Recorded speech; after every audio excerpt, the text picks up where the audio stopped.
First and foremost, it must be understood clearly that I think government is taking teachers for granted. First and foremost, we are in a situation where a police officer trained in weeks earns more than a teacher with 25 years teaching experience. That in itself is a scandal. It's criminal, to say the least. Because what you are simply saying is teachers are worth nothing. And this is what we are saying: can these issues be addressed? Can the government be sensitive to the reality that we are talking of professional men and women? Professional because they undertake and do their jobs properly, and because they are patriotic and they are serving Zimbabwe very well. It would be naive and preposterous, if not madness, if this situation is allowed to continue. We are talking of teachers who are trained, but at the end of the day, there is no benefit. They now cannot send their kids to school. They cannot clothe themselves.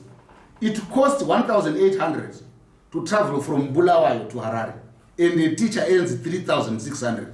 What are you saying? It means a teacher's salary is only worth 2 trips from Harare to Bulawayo and back.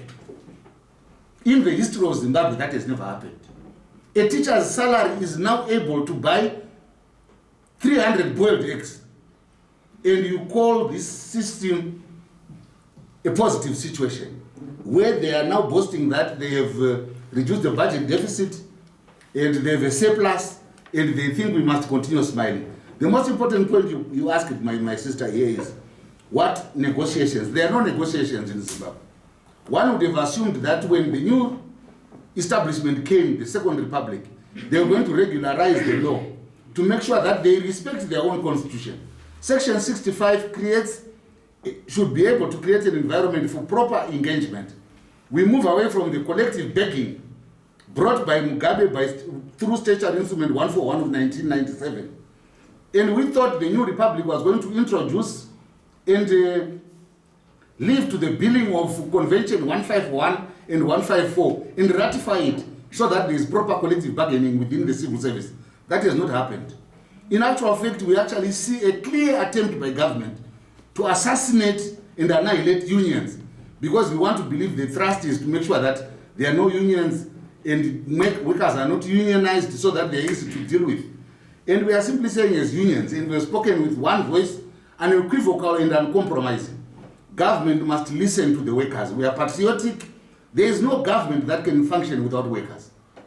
And they must realize that the victory that they want to talk about is only a hollow victory if it does not involve the welfare of the people that they lead and represent. We have people now, if you go back into statistics, suicides, divorces, separations are rampant within the teaching fraternity. Only last week, a teacher committed suicide, and 2-3 before that. All because they can't bring food to the table. And that must be addressed. We have serious social issues that government must address. How do you end up teaching at a school where you can't afford your child to go to? Suddenly, government has come up with a position that teachers are going to be earning 3,800. And yet they're allowing schools to pay fees at 56,000, which means one has to be working for 15 years to send their child to a school for 1 term. Is that workable?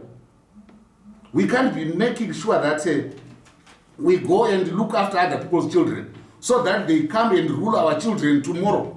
When we are done and gone, their children that we are teaching will now be the leadership ruling over our head boy kids and garden boy children. That is not correct. Government must address, we are saying to government, address the issues. There's nothing political about what we are saying. We are saying bread and butter issues must be addressed. We can't be told of surpluses and the road construction. We don't live on roads.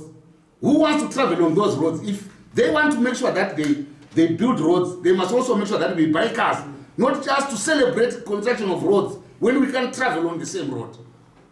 We can't be told of celebrating construction of dams when we can't even use the water from those dams. They must make us part and parcel of the economic progress that they are talking about. I think that's what we are saying. For these and other stories, visit our website www.263chat.com. Follow us on Twitter @263chat and like our Facebook page 263chat.